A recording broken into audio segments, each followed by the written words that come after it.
Hi friends, எல்லாருக்கும் வணக்கம். இன்றைக்கி நம்ம பார்க்கக்கூடிய வீடியோ 10ஆம் வகுப்பில் 4வது யூனிட்டில் இருக்கக்கூடிய முக்கியமான வினாக்கள் விடைகள் பார்க்க போகிறோம். ஏற்கனவே நம்ம 3 வீடியோக்கள் பார்த்துருக்கோம். 3 வீடியோக்களும் உங்களுக்கு ரிவிஷன் பர்பஸ்க்கு மிகவும் பயனுள்ளதாக இருக்கும் அப்படின்னு நம்புகிறேன். வாங்க வீடியோக்குள்ளே போகலாம். ஃபஸ்ட்டு செயற்கை நுண்ணறிவு. எந்த ஆண்டு தனிநபர் கணினி வளர்ச்சி அடைந்தது? எந்த ஆண்டு தனிநபர் கணினி வளர்ச்சி அடைந்தது அப்படின்னு பார்த்தீங்கன்னா 1980ஆம் ஆண்டு. ஆப்ஷன் சி என்பது சரியான விடைப்பா. ஆப்ஷன் சி என்பது சரியான விடை. சரியா? அடுத்த கேள்வி, 2016இல் ஐபிஎம் நிறுவனத்தால் கண்டறியப்பட்ட செயற்கை நுண்ணறிவு கணினி. ஐபிஎம் நிறுவனத்தால் கண்டறியப்பட்ட செயற்கை நுண்ணறிவு கணினி எது அப்படின்னா வாட்சன். அந்த வாட்சன் கணினி தான் என்ன பண்ணும் அப்படின்னா புற்றுநோய் சம்மந்தப்பட்ட தரவுகளெல்லாம் நமக்கு எடுத்து தரும். சரியா? அடுத்த கேள்வி, எந்த நாட்டில் 50க்கும் மேற்பட்ட மருத்துவமனைகளில் இயந்திர மனிதர்களை பணிக்கு அமர்த்தி உள்ளனர் அப்படின்னு பார்த்தீங்க அப்படின்னா சீனா என்பது சரியான விடை. அதாவது ஹாஸ்பிட்டலில் மனிதர்கள் மாதிரி வேலை செய்யக்கூடிய இயந்திர மனிதர்களை பணியமர்த்திருக்கிறது எது அப்படின்னு பார்த்தீங்கன்னா சீனா என்பது சரியான விடை. அடுத்த கேள்விக்கு போயிடலாம்.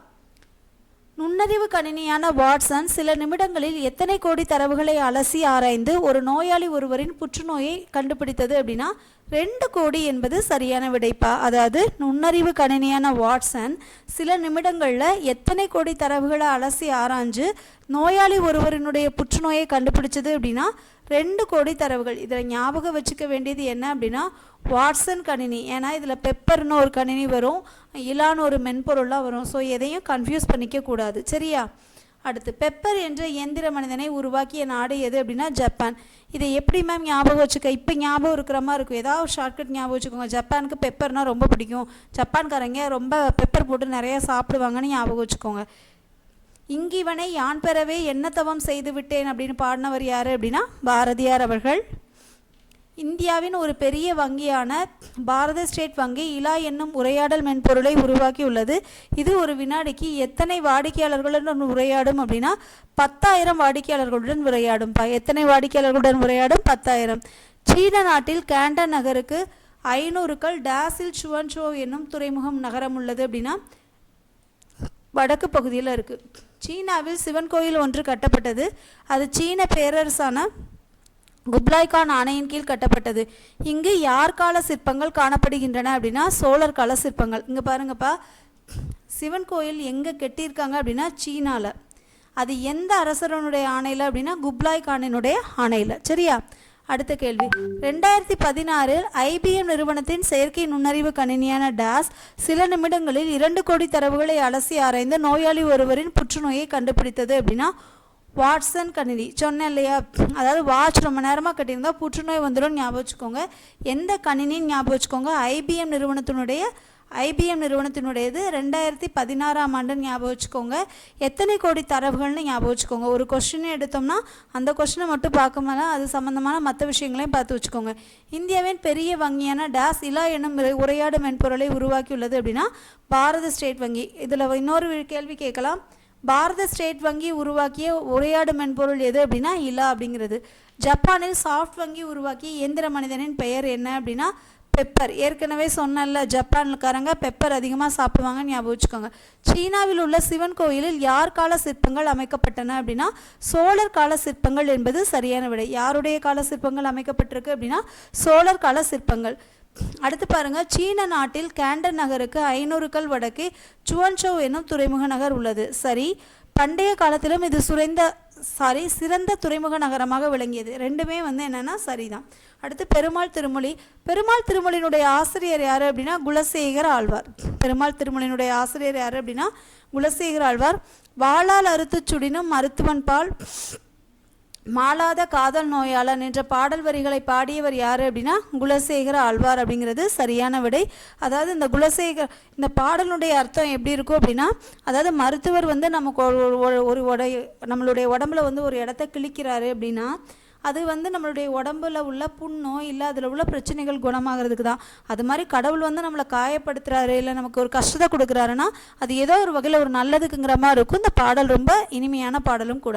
பெருமாள் திருமொழி 4000 திவ்ய பிரபந்தத்தில் எத்தனையாவது திருமுறையாக வைக்கப்பட்டுள்ளது அப்படின்னா 5வது திருமுறையாக வைக்கப்பட்டுள்ளது. பெருமாள் திருமொழியில் உள்ள பாடல்களின் எண்ணிக்கை எத்தனை அப்படின்னா 105. பெருமாள் திருமொழியில் உள்ள பாடல்களின் எண்ணிக்கை எத்தனை அப்படின்னா 105. வித்துவக்கோடு அப்படிங்கிற ஊர் எங்கே இருக்குது அப்படின்னா கேரளா. அதாவது கேரளாவில் வித்துவக்கோடு அப்படிங்கிற இடத்துல இருக்கக்கூடிய உய்யவந்த பெருமாள் அப்படின்னு ஒரு பெருமாள் இருப்பார். அவரை வந்து அம்மா மாதிரி நினச்சி பாடுற நூல் தான் இது. சரியா? இங்கே பாருங்கள், குலசேகர ஆழ்வார் அங்குள்ள இறைவனை டேஸாக உருவகித்து பாடுகிறார். பெருமாளை தான் அவர் வந்து பாடுவார். சரியா?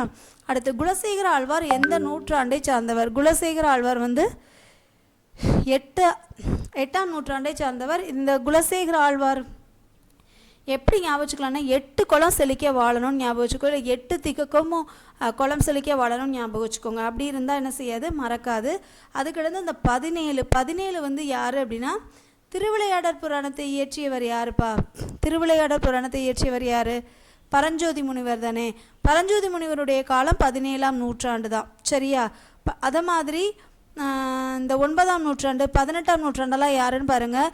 அடுத்து 12ஆம் நூற்றாண்டு அப்படின்னு ஒரு நூற்றாண்டு இருக்கும். அது வந்து யார் அப்படின்னு பார்த்தீங்கன்னா நம்ம பெரிய புராணத்தை எழுதின சேக்கிலார் இருக்கார் இல்லையா, அவருடைய காலம். சரியா? இந்த 9, 18 கண்டிப்பாக கமெண்ட் பண்ணுங்கள். மாயம் என்ற சொல்லின் பொருள் என்ன அப்படின்னா விளையாட்டு என்பது சரியான விடை. அடுத்து போகலாம். பரிபாடல் என்ற நூலின் ஆசிரியர் யார் அப்படின்னா கீராந்தையார். இதில் அறிவியல் செய்திகள் நிறைய இடம்பெற்றிருக்கும். விசும்பில் ஊழி ஊழ் செல்ல கருவளர் வானத்து இசையில் தோன்றி என்ற பாடல் இடம்பெற்றுள்ள நூல் எது அப்படின்னா பரிபாடல். அதாவது அறிவியல் செய்திகள் பற்றி குறிப்பிட்டிருப்பாங்க. அண்ட பகுதியும் உண்டை பெருக்கம் என்று பாடியவர் யார் அப்படின்னா மாணிக்க வாசகர் என்பது சரியான விடை. 1300 வருடத்திற்கு முன்பாகவே இந்த மாதிரியான அறிவியல் செய்திகளை வந்து பாடியிருப்பாங்க. வளர்வானம் என்பதன் இலக்கண குறிப்பு என்ன அப்படின்னா வினைத்தொகை என்பது சரியான விடை. ஊழ் என்பதன் விரிவாகம்னா முறை அப்படின்னு அர்த்தம். ஊழி அப்படின்னா யுகம்னு வரும், ஊழ் அப்படின்னா முறைன்னு வரும். பரிபாடலில் உள்ள பாடல்களின் எண்ணிக்கை 70. நல்லா ஞாபகம் வச்சுக்கோங்க, பரிபாடலில் மொத்த பாடல்களினுடைய எண்ணிக்கை தான் 70. ஆனால் நமக்கு கிடைச்சது என்னவோ 24 பாடல்கள் தான். சரியா? அந்த டிஃப்ரென்ஷியேட் தெரிஞ்சு படிங்க. நான் பால்வேதி போன்றே பால்வேதிகள் உள்ளன என எட்வின் ஹப்பிள் நிரூபித்த ஆண்டு எந்த ஆண்டு அப்படின்னா 1924ஆம் ஆண்டு. டேஸ் ஆண்டுகளுக்கு முன்பே மாணிக்க வாசகர் திரு அண்டை பகுதியை பற்றி எழுதியுள்ளார் அப்படின்னா 1300 ஆண்டுகளுக்கு முன்பே எழுதியுள்ளார். ஓங்கு என்ற அடைமொழிக்குரிய நூல் எது அப்படின்னா ஓங்கு பரிபாடல். சரியா? இதில் நல் அப்படின்னா நற்றினை வரும், நல்ல அப்படின்னா குறுந்தொகை வரும். இதெல்லாம் கொஞ்சம் டிஃப்ரென்ஷியேட் பண்ணி படிச்சுக்கோங்க. சரிங்களா? அடுத்து, பெரியார் அறிவியல் தொழில்நுட்ப கழகம் எந்த ஆண்டு நிறுவப்பட்டது அப்படின்னா 1988ஆம் ஆண்டு. பெரியார் அறிவியல் தொழில்நுட்ப கழகத்தில் எத்தனை காட்சி கூடங்கள் இருக்குது அப்படின்னா 10 காட்சி கூடங்கள் வந்து இருக்குது. அடுத்து, மாற்றத்திற்கு ஏற்ப தகவமைத்து கொள்ளும் திறனை புத்தி கூர்மை அப்படின்னு சொன்னவர் யார் அப்படின்னா ஸ்டீஃபன் வில்லியம் ஹாக்கிங். இந்த ஸ்டீஃபன் வில்லியம் ஹாக்கிங்க்கு வந்து ஒரு தசை சிதைவு நோய் அப்படின்னு ஒன்று இருக்கும்பா. அதாவது என்ன ஆகிடும் அப்படின்னா அவருக்கு வந்து பேச முடியாது, நடக்க முடியாது. தசை அசைவுகளை வச்சே நிறைய சயின்டிஃபிக்ஸாக நிறைய கண்டுபிடிப்பார். அதாவது ஒரு நம்மளாம் வந்து சின்ன சின்ன பிரச்சனைகளுக்கு கூட துவண்டு போய் உட்காந்துரும். But he is the best role model in all over the world. அதாவது இந்த உலகத்திலேயே வந்து the best example best motivator யார் அப்படின்னா ஸ்டீஃபன் ஹாக்கிங். இவரை பற்றி நம்ம தமிழ் புக்கில் இருக்கா, நம்மளுடைய இன்னொரு புக்லேயும் இருக்குது. சிபிஎஸ்சி எல்லா புக்ஸ்லேயுமே இவரை பற்றி கொடுத்துருப்பாங்க. ஏன்னா வந்து இவர் பண்ண சாதனைகள் அப்படி. ஏன்னா கிட்டத்தட்ட ஒரு கொஞ்ச நாளில் இறந்து போயிடுவாருன்னு சொன்ன ஒரு மனுஷன் எத்தனையோ வருடங்கள் கிட்டத்தட்ட 60 வயசு 60 65 வயது வரைக்குமே நல்லா வாழ்ந்த ஒரு மனிதன் நிறைய சாதனைகள் பண்ணியிருக்காரு. சரியா? அடுத்து, ஸ்டீஃபன் ஹாக்கிங் ஆராய்ச்சிகளில் சரியானது எது அப்படின்னு பார்த்தீங்கன்னா பேரண்டம் பெருவெடிப்பு கருந்துளை. இந்த 2 பற்றியும் தான் ஆராய்ச்சி பண்ணியிருப்பார். தற்காலத்தின் ஐன்ஸ்டீன் என புகழப்படுபவர் யார் அப்படின்னா ஸ்டீஃபன் ஹாக்கிங். தற்காலத்தினுடைய ஐன்ஸ்டீன் யார்? Stephen Hawking. கருந்துளை என்ற சொல்லை முதலில் குறிப்பிட்டவர் யார் அப்படின்னா ஜான் வீலர். கருந்துளை அப்படிங்கிற சொல்ல குறிப்பிட்டவர் யார் அப்படின்னா ஜான் வீலர். ஸ்டீஃபன் ஹாக்கிங்கினுடைய அறிவியல் முன்னோடி யார் அப்படின்னா நியூட்டனும் ஐன்ஸ்டீனும். அதாவது ஆப்ஷன் 1 மற்றும் 2 என்பது சரியான விடை. ஸ்டீஃபன் ஹாக்கிங்கோட முன்னோடி யார்? நியூட்டன் மற்றும் ஐன்ஸ்டீன்.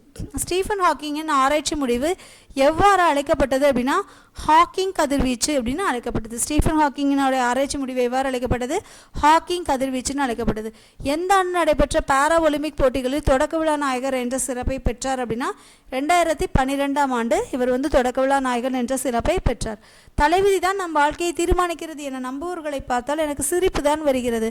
விதிதான் தீர்மானிக்கிறது என்றால் சாலையை கடக்கும்போது ஏன் இருபுறமும் பார்த்து கிடக்கிறார்கள் அப்படின்னு சொன்னவர் யார் அப்படின்னா ஸ்டீஃபன் வில்லியம் ஹாக்கிங் அவர்கள். அடுத்து ஸ்டீஃபன் ஹாக்கிங் வாங்கிய விருதுகளில் தவறானதை காண்க அப்படின்னா அமெரிக்காவினுடைய உயரிய விருதான அதிபர் விருது, உல்ஃப் விருது, ஆல்பர்ட் ஐன்ஸ்டைன் விருது, காஃப்லி பதக்கம், அடிப்படை இயற்பியல் பரிசு, இந்த எல்லா விருதையுமே அந்த ஒரு மனுஷன் தான் வாங்கியிருப்பார். சரியா? அமெரிக்காவின் உயரிய விருதான அதிபர் விருது, ஆல்பர்ட் ஐன்ஸ்டைன் உல்ஃப் விருது, காஃப்லி பதக்கம், அடிப்படை இயற்பியல் விருது, இந்த எல்லா விருதையுமே யார் வாங்கியிருப்பா அப்படின்னா அவர் தான் வாங்கியிருப்பார். சரியா? அடுத்து பாருங்க, சூடான காற்று நிரம்பிய பலூனில் வானில் பறந்து தனது எத்தனையாவது பிறந்த நாளை ஸ்டீஃபன் கொண்டாடியிருப்பார் அப்படின்னா 60வது பிறந்த நாளை வந்து கொண்டாடியிருப்பார். சரியா? அடுத்து எந்த விமானத்தில் ஸ்டீஃபன் பூஜ்ஜிய ஈர்ப்பு பயணத்தை மேற்கொண்டு எடையற்ற தன்மையை உணர்ந்தார் அப்படின்னா Boeing 727 is the right answer. Boeing 727. கடும் பகட்டு யானை நெடுந்தோர் கோதை என்ற பாடல் வரிகள் இடம்பெற்றுள்ள நூல் வந்து அகநானூறு. இதில் எந்த ஊரை பற்றி சொல்லியிருக்கோம் அப்படின்னா கரூர். கரூரை பற்றி நிறைய சொல்லியிருப்பாங்க. சரியா? அடுத்து ஸ்டீஃபன் ஹாக்கிங் எழுதிய நூல் எது அப்படின்னா காலத்தின் சுருக்கமான வரலாறு. அதாவது ஆப்ஷன் டி என்பது சரியான விடை. இந்த பஞ்சபூதங்களின் அறிவியல் கதைகள் நூலை எழுதினவர் யார் அப்படின்னா நீலமணி. ஸ்டீஃபன் ஹாக்கிங் எழுதிய காலத்தின் சுருக்கமான வரலாறு என்ற நூல் எத்தனை மொழிகளில் மொழிபெயர்க்கப்பட்டது அப்படின்னா 40 மொழிகளில் மொழிபெயர்க்கப்பட்டிருக்கு. எத்தனை மொழிகளில் மொழிபெயர்க்கப்பட்டிருக்கு? 40 மொழிகள். அறிவை விடவும் மிகவும் முக்கியத்துவம் வாய்ந்தது கற்பனை திறன் அப்படின்னு சொன்னவர் யார் அப்படின்னா ஐன்ஸ்டைன். அறிவை விடவும் முக்கியமானது கற்பனை திறன் என்று கூறியவர் யார் அப்படின்னா ஐன்ஸ்டைன். இடம் எத்தனை வகைப்படும் அப்படின்னா 3 வகைப்படும். தன்மை, முன்னிலை, படர்க்கை அப்படின்னு சொல்லுவோம்ல. இடம் எத்தனை வகைப்படும்? 3 வகைப்படும். ஓகே, இங்கே பாருங்கள் கூற்று. இதை எது சரி எது தப்புன்னு கண்டுபிடிக்க போகிறோம். இலக்கண முறையுடன் பிழையின்றி பேசுவதும் எழுதுவதும் வளாநிலை எனப்படும். ஓகே, இலக்கண முறையின்றி பேசுவதும் எழுதுவதும் வலு எனப்படும். ஓகே, இலக்கண முறைப்படி பிழையுடையது எனினும் இலக்கண ஆசிரியர்களால் ஏதேனும் ஒரு காரணம் கருதி பிழையின்றி என்னை ஏற்றுக்கொள்வது வலுவாகும் சொன்னவர் யார்? வலுவாகும்னு அப்படின்னா அது கிடையாது. அது என்ன அப்படின்னா வலு அமைதின்னு சொல்லுவோம்ப்பா. வலுவை ஒரு காரணம் கருதி ஏற்றுக்கிறது. அப்போ இந்த கேள்விக்கான ஆன்சர் கூற்று 3 மட்டும் தவறு. என் அம்மை வந்தால் இவற்றில் உள்ள வலுவமைதி எது அப்படின்னா திணை வலுவமைதி. இதில் அம்மை வந்தால் அப்படிங்கிறது பசுவை பார்த்து சொல்கிறது. அதனால் வந்து இது வந்து திணை வலுவமைதி. அடுத்து வாடா ராஜா வாடா கண்ணா என்று தன் மகளை பார்த்து அழைப்பது. மகள் அப்படின்னா வாடி ராஜாத்தி வாடி கண்ணம்மா அப்படி தானே சொல்லணும். ஸோ இதில் வந்து பால் வலுவமைதி இருக்குது. சரிங்களா? அடுத்து மாறன் என்பான் தன்னை பற்றி பிறரிடம் கூறும்போது இந்த மாறன் ஒரு நாளும் பொய் கூற மாட்டான் என தன்மையினை படர்க்கையை கூறுவது எது அப்படின்னா இட வலுவமைதி. இதில் வந்து இடத்தை பற்றி சொன்னதுனால இதை வந்து என்ன சொல்லுவோம் அப்படின்னா இட வலுவமைதின்னு சொல்லுவோம். குடியரசுத் தலைவர் நாளை தமிழகம் வருகிறார். இதில் வந்து கால வலுவமைதிப்பா. தமிழகம் வருகிறார் இல்லை வருவார் என்பது சரியான விடை. கத்தும் குயிலோசை சற்றே வந்து காதிற்பட வேண்டும். குயில் வந்து கத்தவா செய்யும், பாட தான் செய்யும். ஸோ இதில் இருக்கிறது வந்து மரபு வலுவமைதி அப்படிங்கிறது சரியான விடை. திணையினுடைய உட்பிரிவு என்ன அப்படின்னா பாலினுடைய வகைகள் 5. ஆண்பால், பெண்பால், பலர்பால், ஒன்றன்பால், பலவின்பால் அப்படின்னு வரும். முன்னிலை வினைகளுக்கு எடுத்துக்காட்டு எது அப்படின்னா நடந்தாய், வந்தீர், சென்றீர்கள். இது அனைத்துமே சரி. அடுத்து இடம் எத்தனை வகைப்படும்? 3 வகைப்படும். ஏற்கனவே பார்த்ததான் தன்மை, முன்னிலை, படர்க்கை. அடுத்து பால் வந்து 5 வகைப்படும். இதுவும் பார்த்ததான் ஆண்பால், பெண்பால், பலவின்பால், ஒன்றன்பால், ஆண்பால், பெண்பால், பொதுப்பால், ஒன்றன்பால், பலவின்பால். தென்னை மரங்கள் உள்ளன பகுதியை தென்னை தோட்டம் என்று கூறுவது எது அப்படின்னா மரபு வலு. அடுத்து திறனறிவும். உணதொருளை பார்ப்பேன் அடியனை யார் யாரிடம் கூறியது அப்படின்னா இறைவன் வந்து குலசேர ஆழ்வாரிடம் வந்து கூறுறது. சரியா? அடுத்து செயற்கை நுண்ணறிவு. இதில் வந்து தலைப்பும் குறிப்பும் இருக்கும். அதில் எது சரி எது தப்புன்னு கொடுக்கணும்.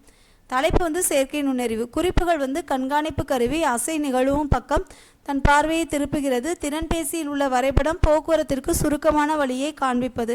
இதில் 2மே வந்து சரியாக தான் இருக்குது. தலைப்புக்கு பொருத்தமான குறிப்புகள் இடம்பெற்றுள்ளன என்பது சரியான விடை. பரிபாடல் அடியில் விசும்பும் இசையும் என்னும் தொடர் எதனை குறிக்கிறது அப்படின்னா வானத்தையும் பேரொளியையும் குறிக்கிறது. குலசேகர ஆழ்வார் வித்துவ கோட்டம்மா என்று தெய்வத்தை அழைத்து பாடுகிறார். பூனையார் பால் சொற்றை கண்டதும் வருகிறார் ஆகிய தொடர்களில் இடம்பெற்றுள்ள வலுவமைதி முறையே. இப்போ அதாவது வித்துவ கூட்டமாங்கிறது பெருமாள்னு பார்த்தோம். பெருமாளை வந்து அப்பான்னு தான் சொல்லணும், சரியா? அந்த அப்பாவை வந்து அம்மானு மாற்றி பாடினா அது என்ன வலுவமைதி? பால் வலுவமைதி. உயிரில்லாத ஜீவன்களுக்கு வந்து உயிர் இருக்கிற மாதிரி கொடுக்கறது வந்து திணை வலுவமைதி, சரியா? பால் வலுவமைதி, திணை வலுவமைதி.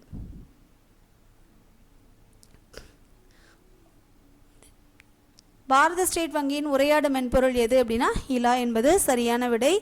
அடுத்த கேள்வி, நிலாவையும் வானத்து மீனையும் காற்றையும் நேர்பட வைத்தாங்க என்ற பாடலை பாடியவர் யார் அப்படின்னா பாரதியார். நிலாவையும் வானத்து மீனையும் காற்றையும் நேர்பட வைத்தாங்க என்று பாடியவர் யார் அப்படின்னா பாரதியார். பஞ்சபூதங்களின் அறிவியல் கதைகள் யார் அப்படின்னா நீலமணி. நானோ டெக்னாலஜி என்ற ஆங்கில சொல்லுக்கு இணையான தமிழ்ச்சொல் எது அப்படின்னா மீனுண் தொழில்நுட்பம் என்பது சரியான விடை. பயோடெக்னாலஜி அப்படிங்கிறது உயிரி தொழில்நுட்பம் என்பது சரியான விடை. பயோடெக்னாலஜி உயிரி தொழில்நுட்பம். ஸ்பேஸ் டெக்னாலஜி அப்படிங்கிறது விண்வெளி தொழில்நுட்பம் என்பது சரியான விடை.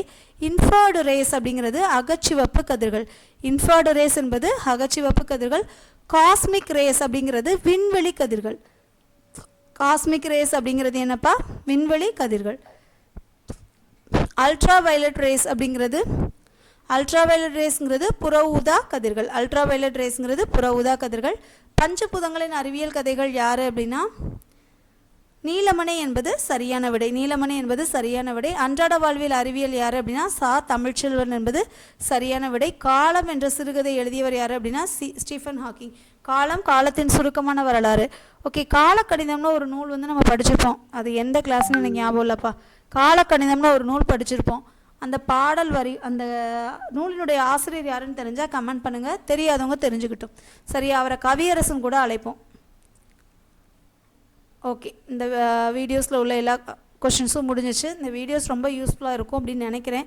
யூஸ்ஃபுல்லாக இருந்துச்சுன்னா கொஞ்சம் லைக்ஸ் கொடுங்க, என்கரேஜ் பண்ணுற மாதிரி கமெண்ட் பண்ணுங்கள். ஏன்னா எல்லாருக்கும் ஒரு என்ன சொல்கிறது, கிளாப்ஸ் மாதிரி தான். This is a kind of encouragement. நீங்கள் கொடுத்தீங்க அப்படின்னா அடுத்தடுத்த வீடியோஸ் ரொம்ப சீக்கிரமாக வரும். அப்புறம் இந்த வீடியோஸ் உங்கள் ஃப்ரெண்ட்ஸ் அண்ட் ஃபேமிலிஸ் யாராவது படிக்கிறாங்க அப்படின்னா அவங்களுக்கும் ஷேர் பண்ணுங்கள். அடுத்து ஒரு நல்ல வீடியோவோடு சந்திக்கலாம். தேங்க்யூப்பா. இந்த வீடியோக்கு நீங்கள் கண்டிப்பாக யூஸ்ஃபுல்லாக இருக்கும், சரிங்களா?